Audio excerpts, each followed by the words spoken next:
मोदी के नाम पर ये वोट मांग रहे हैं कि मोदी जी हमारा पार लगावे।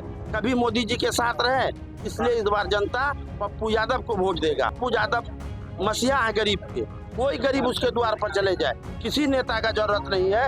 पप्पू यादव स्वयं उस गरीब का काम कर देंगे। तेजस्वी जी घोषित किए हैं सिर्फ पप्पू यादव से दुश्मनी साधने के लिए। हम वो लोग बड़ा नेता है, उन लोग के विषय में क्या बोलेंगे। नेता को कोई पसंद नहीं करता है, सब चाहता है कि जूता के नीचे वाला नेता रहे। हमारा कहना तेजस्वी भी यादव है तो पप्पू यादव क्या डोम है, वो भी तो यादव है। नरेंद्र मोदी का अगर कोई भी इस देश में बेइज्जती किया है, उसका नाम है नीतीश कुमार। अगर हम लोग का बस चले ना, तीर तोड़ ताड़ के उसको डस्टबिन में फेंक। प्रधानमंत्री तो नहीं, लेकिन इस बार वार्ड कमिश्नर का हम इलेक्शन लड़ेंगे। सेंट्रल में कोई भी रहे, लेकिन हमको हमारे पूर्णिया को पप्पू यादव चाहिए। पप्पू यादव जब सांसद थे तो उनका दिल्ली आवास पे वो बहुत कम रहते। हमारे जो गणमान्य जनता है वो दिल्ली आवास पे एम्स में इलाज कराना हो या किसी भी तरह की डॉक्टरी परेशानी हो, वो उनके आवास पे ज्यादा रहती थी। पटना में बाढ़ आया था, हाफ पेट पहन के बोट पे लेके ट्रैक्टर पे अनाज लेके वो खड़े थे। जब जीत के जाने के बाद पब्लिक को वो भूल जाते हैं। एक अकेला पप्पू यादव है जो हमेशा रात दिन पब्लिक के बीच में रहते हैं, पब्लिक के सुख दुख में साथ रहते हैं। नमस्कार, मैं हूं रोहित और आप देख रहे हैं दर्श न्यूज। मैं अभी पूर्णिया लोकसभा क्षेत्र के एक चौक है पॉलिटेक्निक चौक, यहाँ पे अभी आया हूँ और यहाँ के स्थानीय जनता से मैं यह जानना चाहता हूँ कि ये जो लोकसभा चुनाव 2024 में है, ये अपना महत्वपूर्ण वोट किसे देना चाहते हैं। सर कैची साहब और भी कैंडिडेट है आपके सामने सर हैं, माने कि हमारे ऊपर भी जो वर्तमान में है वो भी हैं और भी बहुत सारे हैं, लेकिन सबसे मेन होता है कि आपका पास सांसद साहब की अवेलेबिलिटी क्या होनी चाहिए। आप जाते हैं तो आपको मिलने में कठिनाई तो नहीं होती है, एनी टाइम आपके लिए है कि नहीं है, ये सबसे बड़ा मायने रखता है हमारे पूर्णिया के लिए। ऊपर में कोई भी रहे, सेंट्रल में कोई भी रहे, लेकिन हमको हमारे पूर्णिया को पप्पू यादव चाहिए। पप्पू यादव के अलावा आरजेडी से यहाँ आपको बिया भारती भी।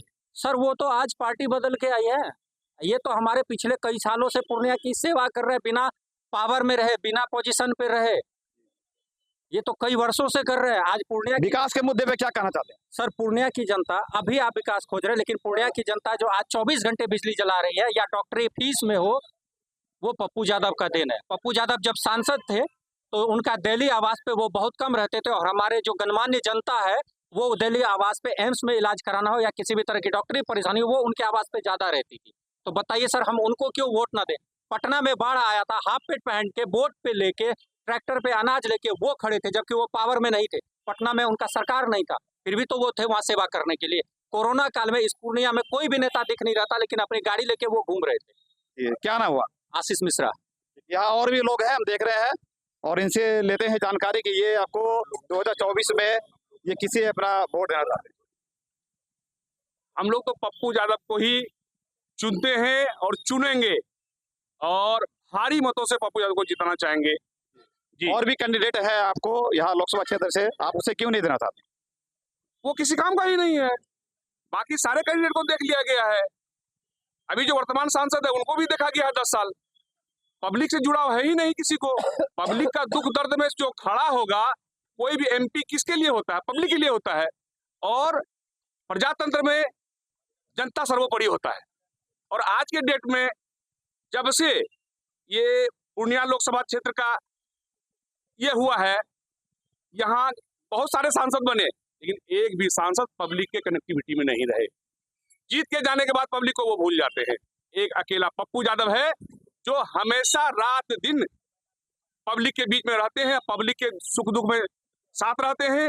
जहाँ जो समस्या होती है, चाहे वो बिजली की समस्या हो, किसी कार्यालय की समस्या हो, थाना ब्लॉक का समस्या हो, सारे समस्या को ये हल कराते हैं। आज हम लोग वोट उनको नहीं दें, जो क्या एसी रूम वाले को, बैठने वाले को वोट देंगे। अगर पप्पू यादव जीत जाते हैं यहाँ से, तो फिर आप उनसे क्या चाहते हैं। उनसे चाहते हैं कि जो यहाँ का सर्वांगीण विकास हो, वो विकास करेंगे।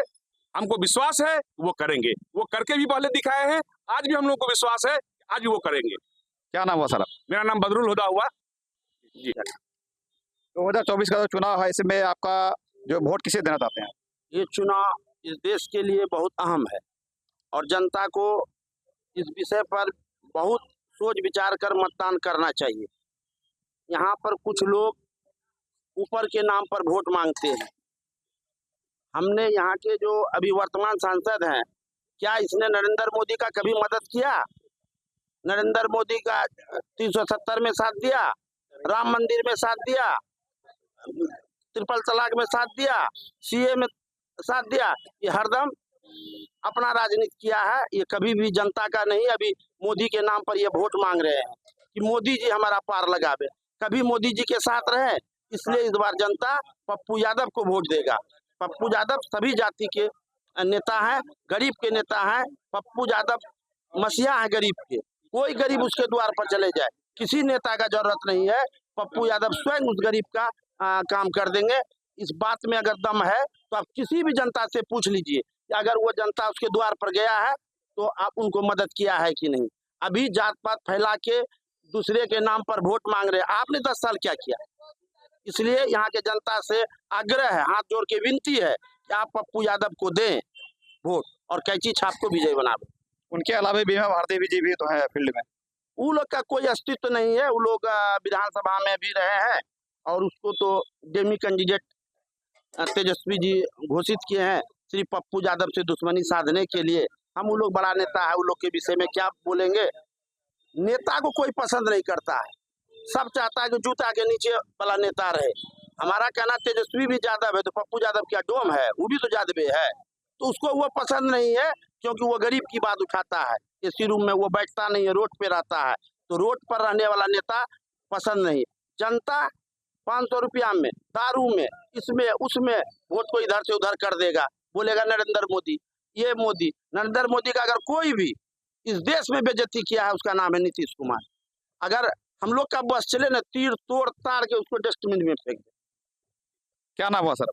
मेरा नाम बबलू भगत हुआ। देश में किसकी सरकार होनी चाहिए? देश में तो सबको पता है मोदी की सरकार होगी। मोदी की सरकार होनी चाहिए। मोदी जी भी चाय बेचते बेचते प्रधानमंत्री बन गए थे। हाँ, लेकिन हम प्रधानमंत्री तो नहीं, लेकिन इस बार वार्ड कमिश्नर का हम इलेक्शन लड़ेंगे। इस बार वार्ड कमिश्नर का इलेक्शन लड़ेंगे। अच्छा, देश लग रहा है कि विकास की ओर बढ़ रहा है। विकास काफी हुआ है देश में, काफी विकास हुआ है। क्या काम हुआ है देश में? बहुत सारा रोड हो गया आगे जाके, जहाँ पे जो चीज नहीं होना चाहिए विदेशी कंपनी से भरमार हो गई है भारत में।